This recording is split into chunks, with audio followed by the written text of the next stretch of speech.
Hi, everyone. I'm Jane McLeod, the co-founder of Capstone Leadership Solutions, and I'm so excited to be here today to just introduce our guest speaker and then get the heck out of the way. And I'm excited to introduce Michelle Franklin, who's the president and CEO of Sullivan County Community Hospital, and also the initiative champion for the great transformation journey that she and her positive action committee have been on for several years now. And I just want to tell a tiny little wee story about Michelle.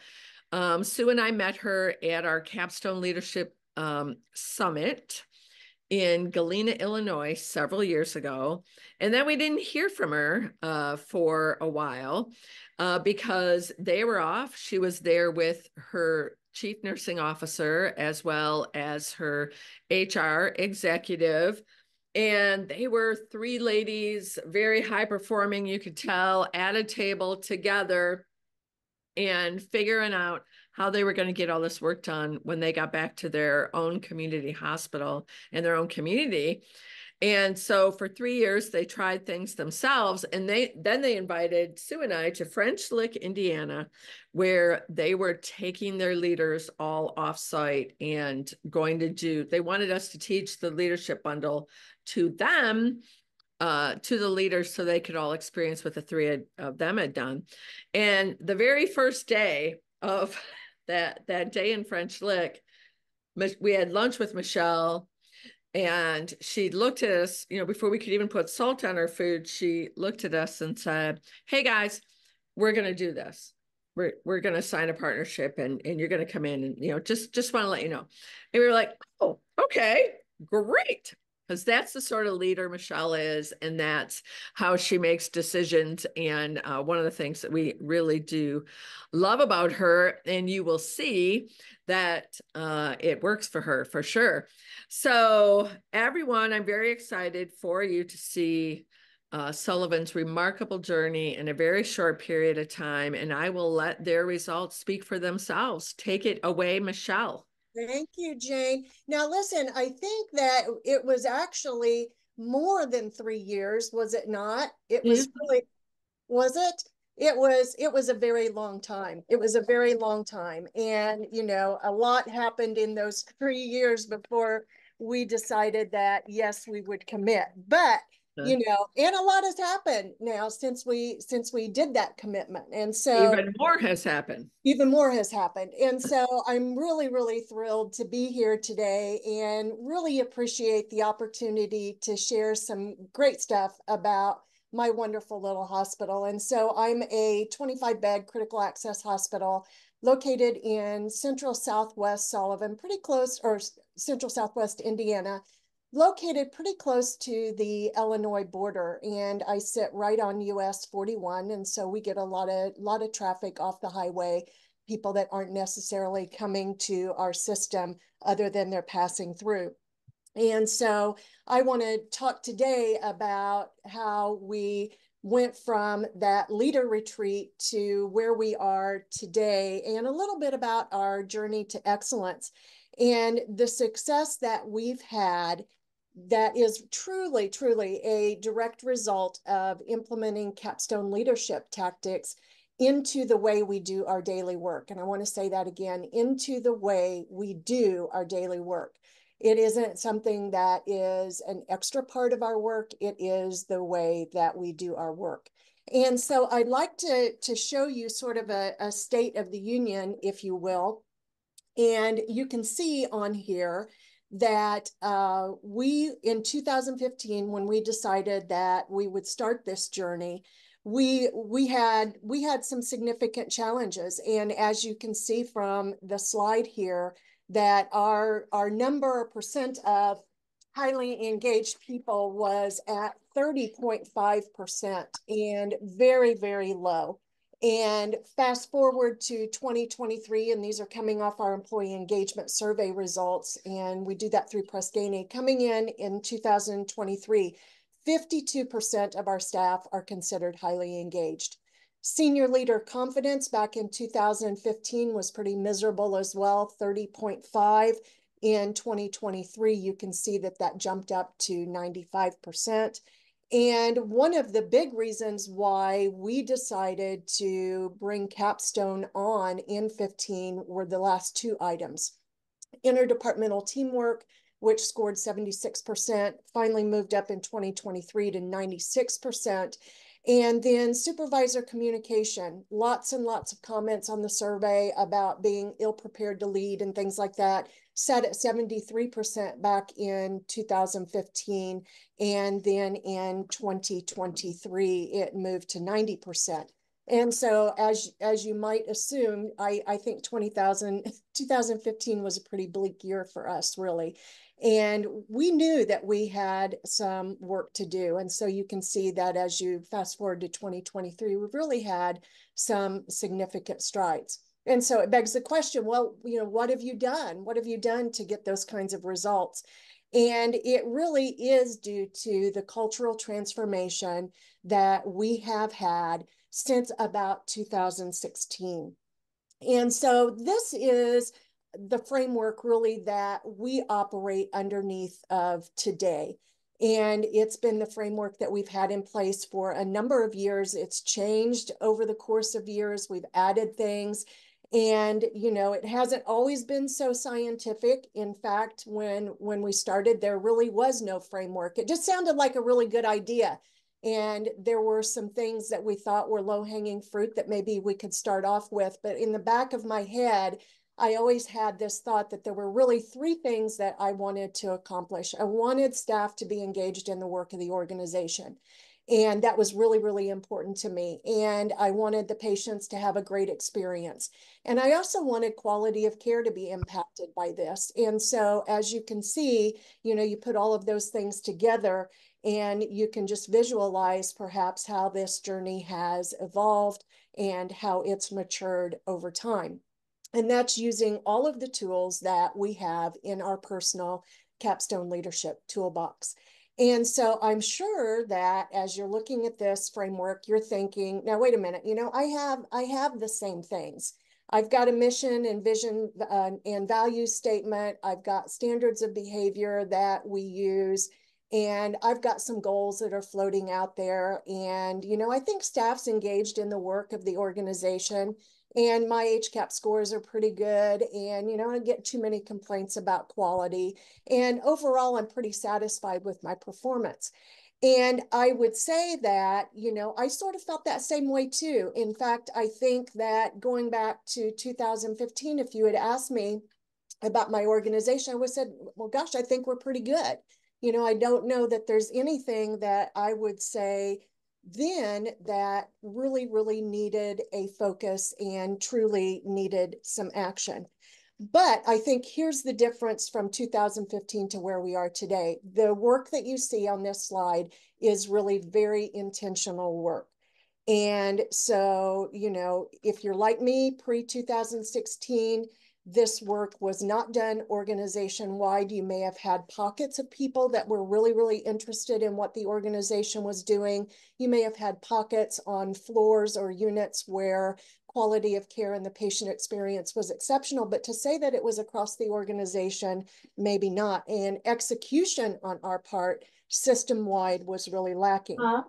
And so perhaps luck was on our side when we did have good results, but today, I would say that this work is very systematic, it's very deliberate, and there is definitely a cadence to the work.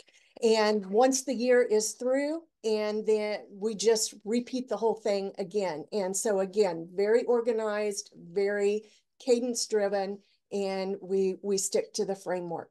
And so what's been some of the keys to our success, and what have we done really to move the needle?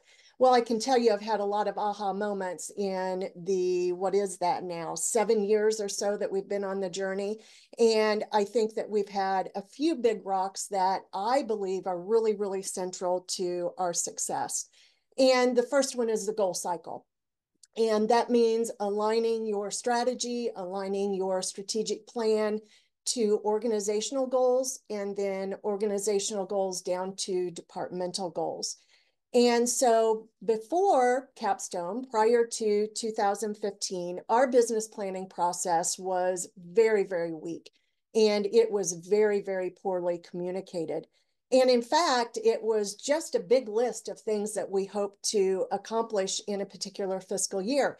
And so we would share that with staff so that everybody knew up in, the admin suite, these are the great things that everybody's working on up there. And we may have revisited it a few times during the year, but nothing to the extent that we do today. And so, there was absolutely no departmental planning, and it certainly wasn't cyclic in nature like it is today. And here's one of the aha moments. It was sort of the way that we had always done it. And so if you'd always done it that way, and every once in a while you had success, why wouldn't you continue to do that? But, looking back, we obviously didn't get the kinds of results that we have had today and over the course of the journey. They've just continued to add up. 2017 was really the first year that we established organizational and departmental goals. And part of that was just the timing when we introduced Capstone and the way that that business plan process worked for us. But 17 was really in earnest when we tried to get it straight. And, it never really occurred to me, and I hate to admit this, but I'm gonna say it anyway, and it's so stupid. I never really thought that if I got directors and frontline staff to buy into my business plan, buy into the organizational goals that were set by our board, that were set by very key leaders in our organization, that if they helped to directly support those, then our chances of meeting either our strategic goals or our organizational goals was just going to be multiplied. And now today, as I sit here and say that, I think, oh my God, of course that's true. How could you not have realized that back then? But, honestly, it was just the way that we did the work back then. And, we didn't think that there was anything wrong with it. And so here is a snapshot today of what our organizational goals look like. And of course, this is driven by our strategic plan, and the strategic plan then feeds into our organizational goals. And you can see from this that we have 5 pillars, and I think a lot of people have their organizational goals situated in this way. So we have our goal, we have our baseline, and then we also put out to everyone in the organization the monitoring metrics, which means if I'm looking at the finance pillar, how do I know if I'm doing well in that pillar? Well, we're going to look at health insurance expenses. We're going to look at FTEs. We're going to monitor productivity of our departments, and we're going to make sure that everybody's hitting those targets. We're going to look at our investment income, and we're going to try to manage those expenses. And so if you look on down, you'll see that we have particular focus areas. And focus areas are things that we're going to try to do within that fiscal year. And our fiscal year is January through December, so that helps a lot. And those areas are things that during the course of the year, we're really, really going to try to hit on those things and make sure that we can check those boxes off.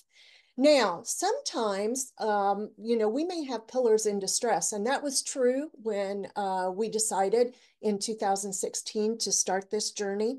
We had our finance and our growth pillars that were really in distress. We had lost a lot of money, and that was not the norm for us. And we knew that we needed to be doing something different. And so we told everybody in the organization when we started this, you must have a finance goal or a growth goal, and it needs to be something that is a stretch goal. We really have got to have some help in those 2 pillars. And that's really been true, I think, for most of our journey, particularly in growth, simply because we've had so much growth that it is always one pillar that we are very, very focused on.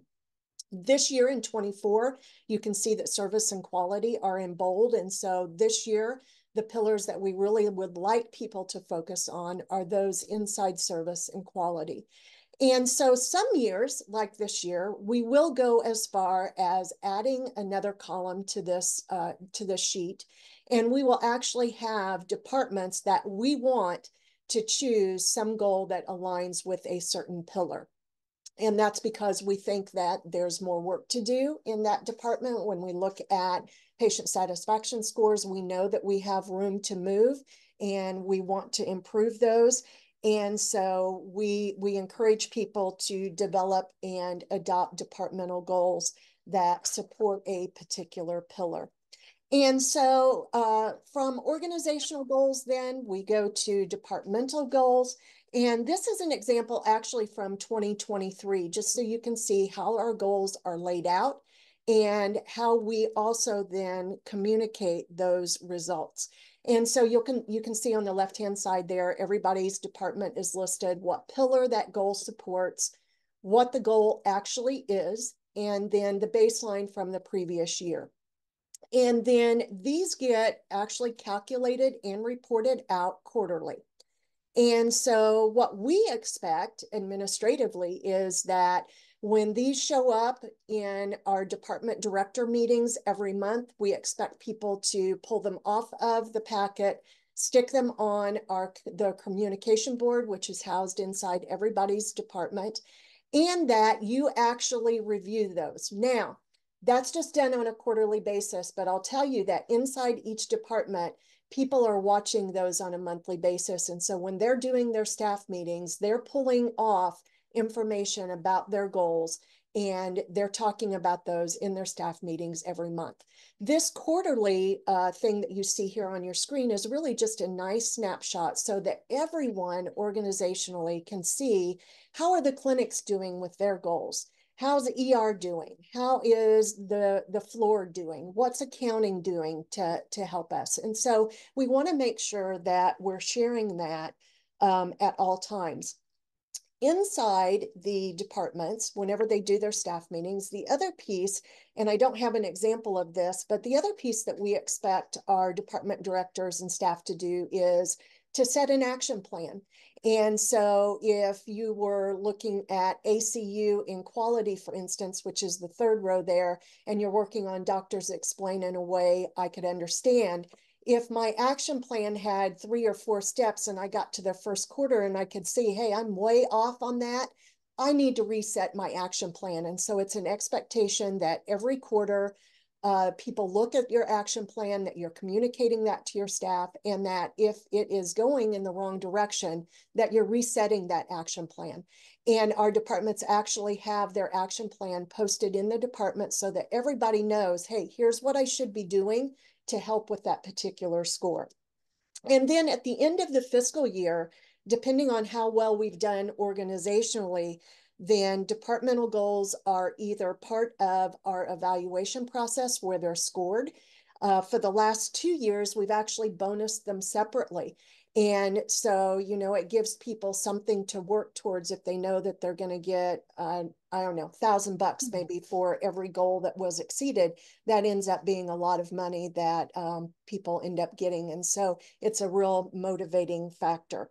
And so again, just trying to be very transparent with everybody inside the organization, not just at our department leader level, but all the way down to those at the bedside. And then this is just an example about another example about being transparent about our goal results. And so part of what we do every year, and I'll talk more about this in a little bit, is that we actually sponsor a voyage a couple of times a year, and it's really an opportunity for all of the employee-driven teams to showcase what they're doing inside their teams. And so our school team, who is really our training team, decided that they wanted to implement this Rid the Red campaign, which means that inside every department, we want at least 30% of your staff to attend the voyage. And if you look over to the right, you can see all of the departments in green hit 100%. And it was the first time, and this was just this past year, that we actually rid the red in all departments organizationally. And our voyage is not mandatory, but it's a lot of fun and people enjoy coming. And so we think that that is a good way to encourage people to come. It's also a good way when we share these results with departments and they go, oh, well, my gosh, you know, ER sent 55, but look at me, I sent 67. So, you know, it's a good way to have a little competition, and people like that. And so here's my first takeaway, because as I said, I think our goal cycle is one of the great things about our organization that I think we do really, really well. And so here's your first takeaway. I think that you must absolutely have a cadence of goal setting. And that cadence has to be clearly communicated, and it has to be clearly communicated across the organization, and allows for participation across the organization, is in concert with each other. Because if I'm rowing the boat in one direction and I've got 15, 20, 30, 400 people behind me in that same rowboat, I'm really going to make sure that I hit that goal. And then finally, make sure that if you're hitting the goals, that you're rewarding them when they're met or exceeded. And so the first question that I would ask all of you that are participating is, do you have a formal cadence of goal setting? And I think more importantly then, is it well known throughout your organization?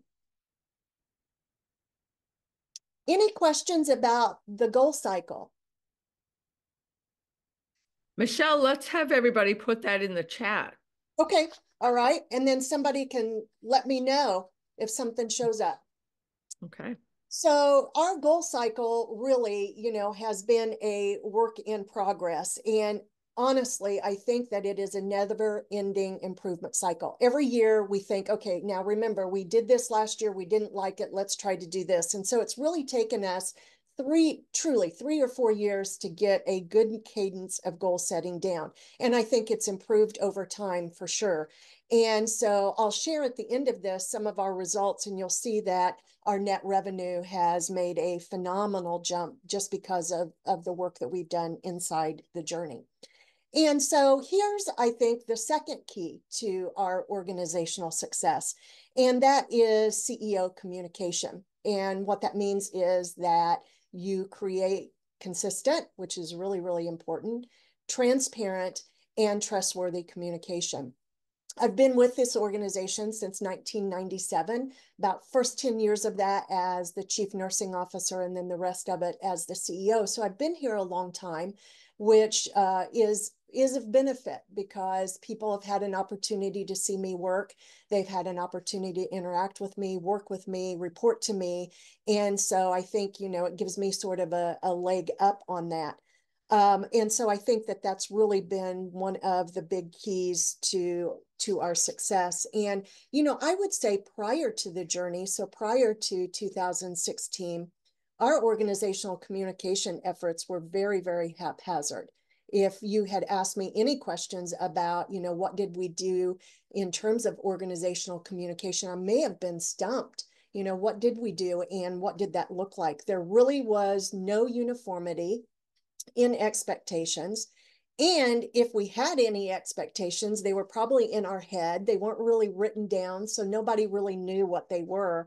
And so over time, we've really created this systematic approach, and again, that word systematic approach to our communication, both organizationally and departmentally. And I think that when you're in the CEO seat, I think that it puts a lot more pressure on you to be deliberate, to be consistent in your communication. And as Jane mentioned earlier, I am the champion of our voyage and our journey to excellence. And so certainly I also chair the steering committee. And I think that I'm held to the highest standard there is inside the organization, because I feel like if I'm investing in this, then I need to be visible on that journey. I need to be the champion for all of the tactics that get rolled out in our employee-driven teams. And I think I have to be the role model even for the smallest of expectations. And hallway etiquette is a great example of that. And if I'm not doing that well, giving people permission to call me out on that. And so here are some of the communication tactics that we have put into place as a result of our voyage. First one is an organizational communication plan. And yes, we have something in writing. It's formal. It's shared with our department directors, who then share it down to the frontline staff. And it is truly a written document that describes all of the ways in which the hospital uses to disseminate information across the organization. And as I said, that filters right down to frontline staff. Then we've asked our departments then to develop a departmental communication. This is the primary way our department communicates. Here are the other ways you can expect me to communicate with you. And we ask that those get shared with new employees, that those get posted on communication boards, and so that the expectation is already set. And we talk about this organizational communication plan in new employee orientation and go over that and talk about all of the ways that we communicate. And when you put that in writing, you would be amazed at how well your organization actually communicates, or not, maybe. And, it's always frustrating when you get the employee engagement survey and people say, oh, communication is terrible here. And then you look at the organization communication plan and you're like, come on, how can that be? You have so many ways that you can communicate with people, but you cannot lead a horse to water. So anyway, next one is senior leader rounding. And so we have a group of senior leaders, and that includes CEO, CNO, CFO, our HR executive director, and we also like to include our IT director in that group. And we round weekly on all of the departments inside our organization. We send out a schedule at the beginning of the year to all of the departments so they know when we're going to be coming. And we have a rounding form that we ask their staff to complete. And so we round on people and talk about perhaps things that came up in the employee engagement survey. So last year we had some issues with resources and tools. And so that's one of our focuses this quarter is, do you have all the resources you need to do your job? Do you have tools that maybe you're not in possession of that you really need to make your job easier? And then how's staffing? And, do you think that staffing fits the needs for the work of your department? And so those questions vary quarter by quarter, depends on what the work of the teams is as well, anything that we might want to focus on. And then out of that, we create a stoplight report, and it is a yellow, green, and red. Yellow are things that were brought up by departments that we're going to work on, and it could be adding something to the budget, could be purchasing something, could be fixing a door. Green are things that we've already resolved as a result of rounding, and red are things that we can't do. Either they weren't in the budget, or somebody yesterday when we were rounding said, boy, I'd like to have a toilet in my department. Well, that's a great idea, but to do that requires all sorts of things with the state. And so that would be a good example of something that would be on red. And then we also include at the top of our stoplight report all of the thank yous that we send out during that rounding. And we meet monthly, talk about it, and then that stoplight report goes out. CEO rounding is also something that I do, and I do that every other month on the leaders who report to me, and I have a fair number of those. And then I also do mid-year conversations, and those focus on strengths, opportunities, and professional growth for the people that report to me. And I schedule all of those at the start of each calendar year. And I'm kind of anal about a paper calendar. I'm still one of those people that have one. And I like to get that on my calendar because I think it's a priority for me. And if I forget, then I could get 6 months behind, and I don't want to do that. And we expect our department directors to round on their individual staff members. And so if I'm not good about rounding on my leaders, then why should they round on their staff? So that's really, really a priority for me. I like to get it on my calendar. And if I have to adjust the meeting, I can, but at least I know I've got a placeholder. Then after each monthly steering committee meeting, I create a synopsis of the focus of each team and send that out to all the department directors. And that's called our team roadmap to excellence. It's included in our department director meeting. And so people, again, can tear that off and stick it on their communication boards. And then people get to know what's going on with the teams and the things that they're doing in that particular month. And then Franklin Friday is the other thing that I do. And I got hounded about this for a very long time until I was sort of forced into doing it. And now that I've been forced into doing it, people love it. And so every Friday, I send out a weekly communication piece that focuses on a few things. And people really, really love Franklin Friday. And so here's an example of what that looks like. I put the week ending, whatever it is, and then have some topic related to leadership, gratitude, recognition, patient care, communication, and collaboration. And sometimes it's not just stuff that I'm creating. I'll ask other people in the C-suite, do you have anything that you want to make sure that I put out in Franklin Friday? But it's really, really popular. And if I miss a week, people are really, really quick to tell me that I did not see your Franklin Friday. And so one of the cool things that's happened as a result of Franklin Friday is that I have a couple of department directors that now create their own Friday communication tool. And the first one is called the Bowling Brief, and this is from Amber Bowling, my radiology director. She sends it out every Friday and talks about some of the things that have happened that week or big things that people need to know are coming. On the right-hand side, you can see that my lab director, Paula York, does a York Yak every Friday. And once again, same flavor, making sure that people are up to speed with what's either gone on that week or something that is coming up. And so very, very popular inside each one of those departments, not something that I asked them to do, but they were in love with the Franklin Friday and took it and made it their own, which I thought was really, really great. And so here's the second takeaway. And again, this is related to communication. Having a consistent cadence of focus-driven actions and execution habits, if you'd like to call them that, lead to exceptional organizational performance. And so I would ask all of you, do you have a formal written communication plan? And does it set expectations for how and when information will be disseminated inside your organization? And if not, I'd really, really encourage you to do that, because I think that it is so, so important to your success. The next thing that I think we're really, really good at that has helped us inside our journey to excellence is the whole concept of making sure that you create a culture of learning.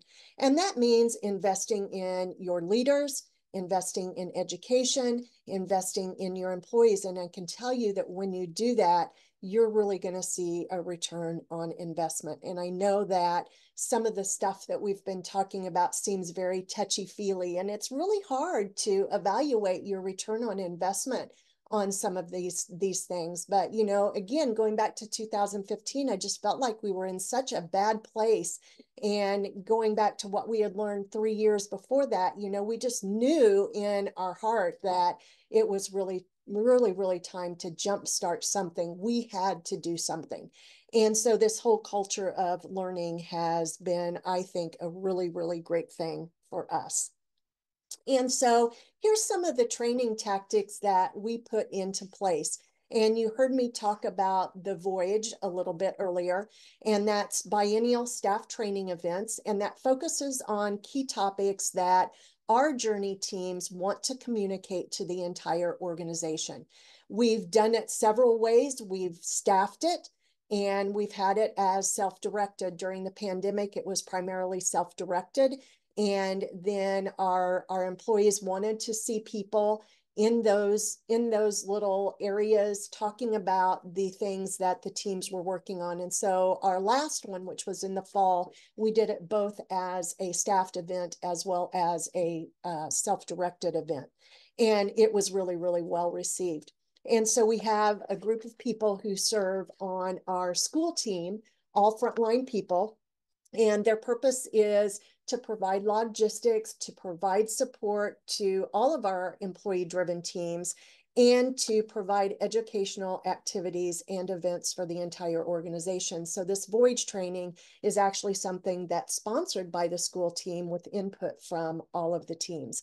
And so they're responsible for creating the theme for this staff training and really establishing the schedule for the training. And so our chairs and co-chairs of all of our employee-driven teams get input and then get to select what their theme's going to be and get to select really what the topic's going to be for that particular training session. And as I mentioned, they aren't mandatory. They've never been mandatory in the whole year that we've done, in all of the years that we've done our journey, but they really, really are well attended. And I think last fall, when we did our Candyland themed event, we had 80% of our employees attend, and we have about 420 employees, something like that.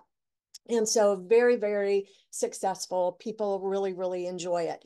Then the other thing that I think is equally as important is this whole thing around leader training. And so we do quarterly offsite leader training days. And the topics are really determined by either survey. And so we survey our department directors every other year. You know, what do you think you need in order to do your job effectively? And it's chances are it's things that we've already talked about and have probably rehashed 1,000 times. Organizational focus, like maybe employee engagement survey related items, or it could be things that popped up as a request during the evaluation of one of our previous LDIs.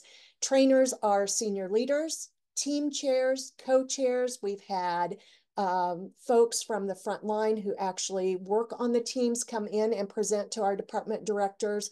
Department directors have also done presentations. And then we're lucky enough that twice a year we get the experts from Capstone to come and help us, which we're always, always thrilled about.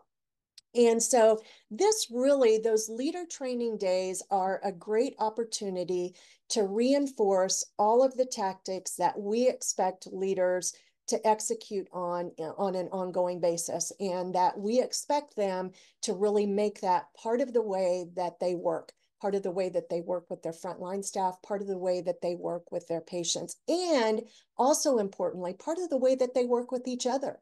Because not only are our customers external, but you have a whole bunch of people who are internal customers to each other. And I think that that is equally as important, because when I get to one of these last slides, you're going to see the environment is really, really crucial to making this thing work. And so I think it's really, really important to do leader training days. We do have an LDI subcommittee, and so we have a few people pulled off of teams, and they're responsible for sort of developing the agenda, reaching out to people, making sure that they're going to be ready to present on whatever topic we'd like. And as I said, we do that quarterly. And so this is our Candyland theme from October. And you can see there in the middle, we've got my radiology director in that bright yellow dress, and one of her staff members dressed up. And you can see that people really go all out. And so it is really, really popular with our staff. They love to see people dressed up. They love to come and get the content. It's just a good time. And so people are getting out of work to come and circulate through all the various stations. And then, as Jane mentioned, we have done leadership retreats for all of our leaders.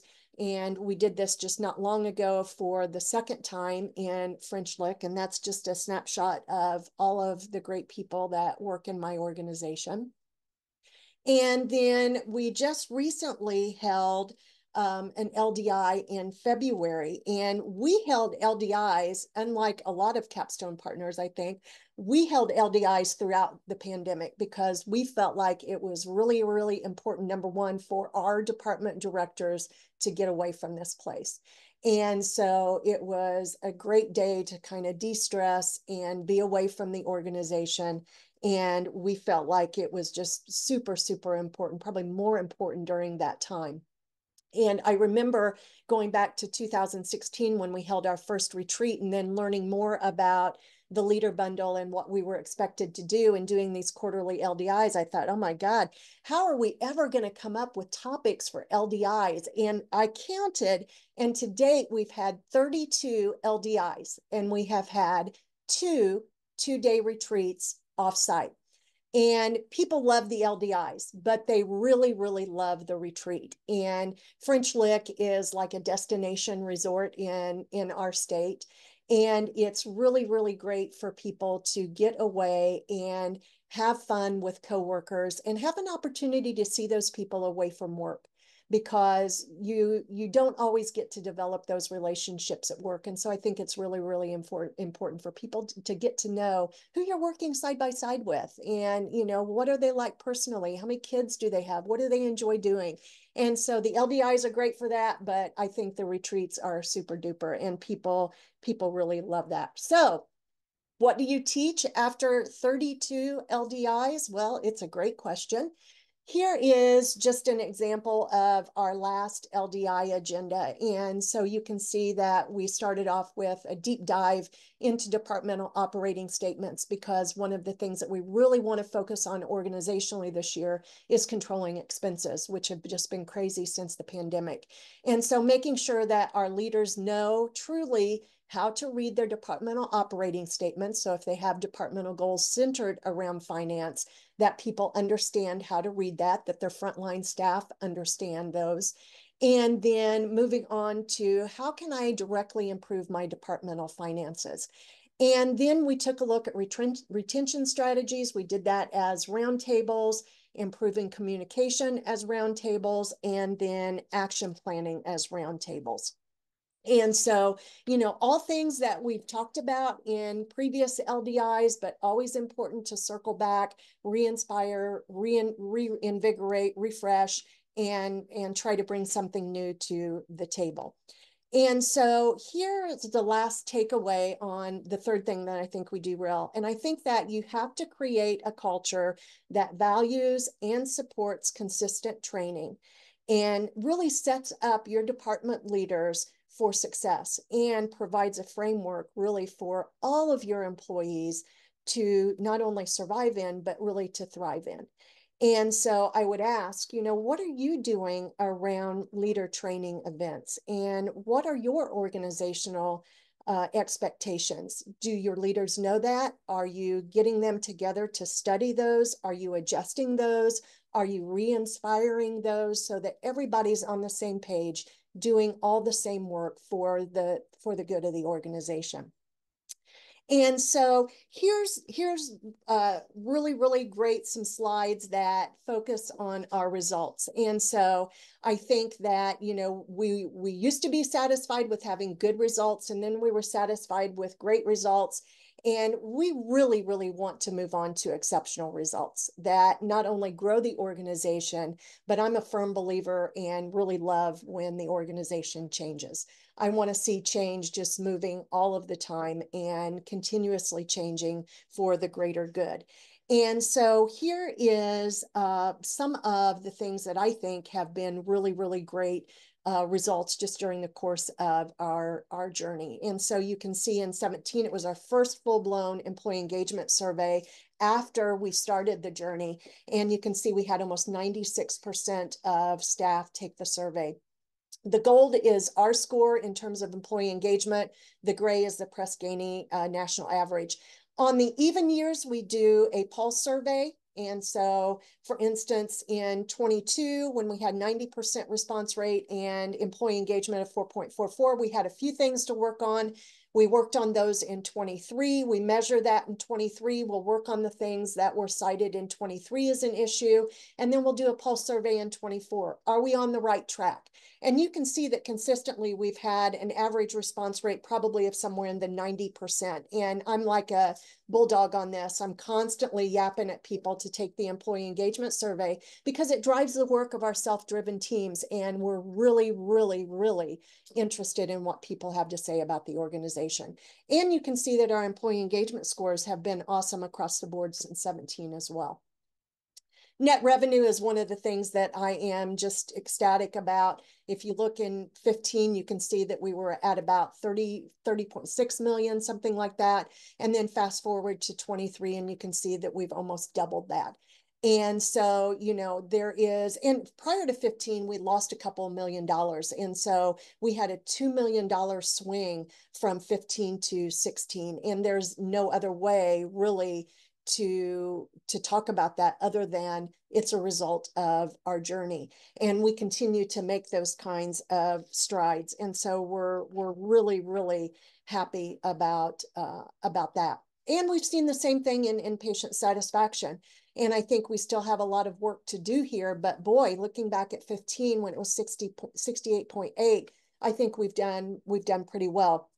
Pandemic kind of slowed us down, and we're still seeing a few issues from that, particularly on the ER side, but on the inpatient side, I think we're doing fairly well. And so we have a lot of activities centered around employee engagement and employee appreciation. And I talked about that a little bit, that was one of the main drivers that I wanted to see as a result of this journey. And so I've got an example of our Employee of the Year banquet. And this was just held in February of this year. And you can see sort of our agenda there and how we organize that banquet. And then here's one of our employees of the month. Logan happened to be September's employee of the month. And if you look at what's the best part of working here and what makes your life special, he talks about the environment and coworkers. And I think that's the touchy-feely stuff that is centered around the journey, but it's so very important. You know, when you walk into this organization, you feel something. And I think that's what Logan is trying to communicate here. And Logan ended up actually being one of our co-employees of the year. We're awful proud of him. He's a great guy.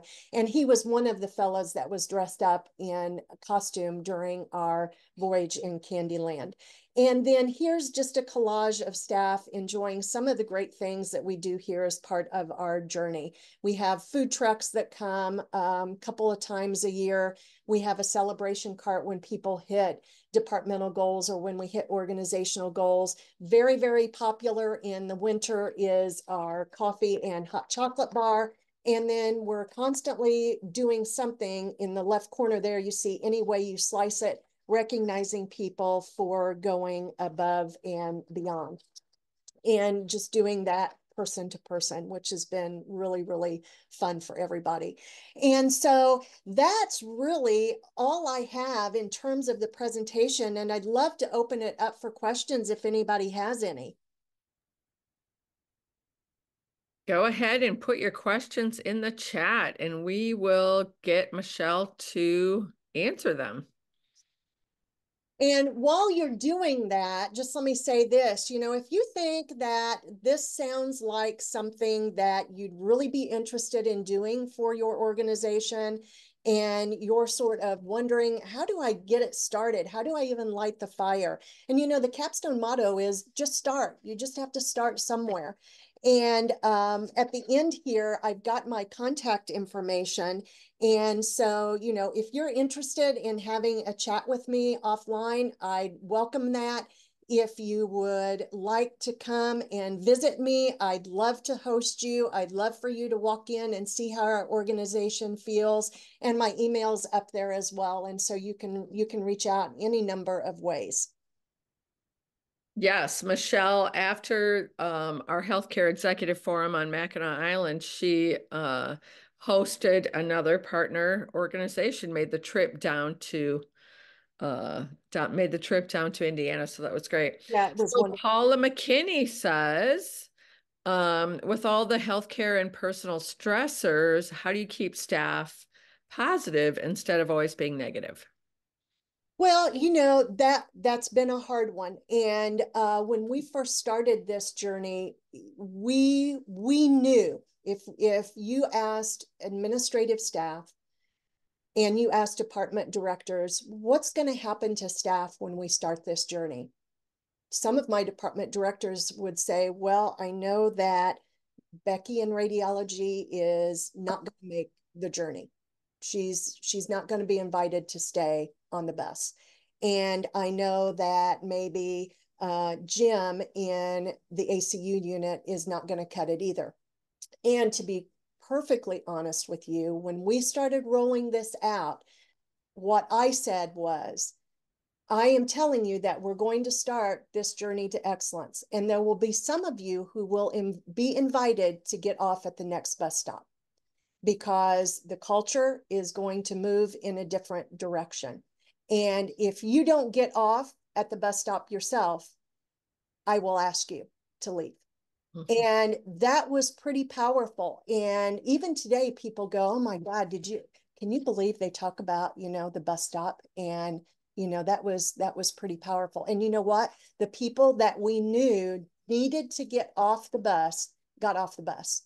And there weren't very many times that we had to help them do that. And I think what you'll find is that if you have high performing people inside your organization, they get frustrated with the people that are constantly complaining.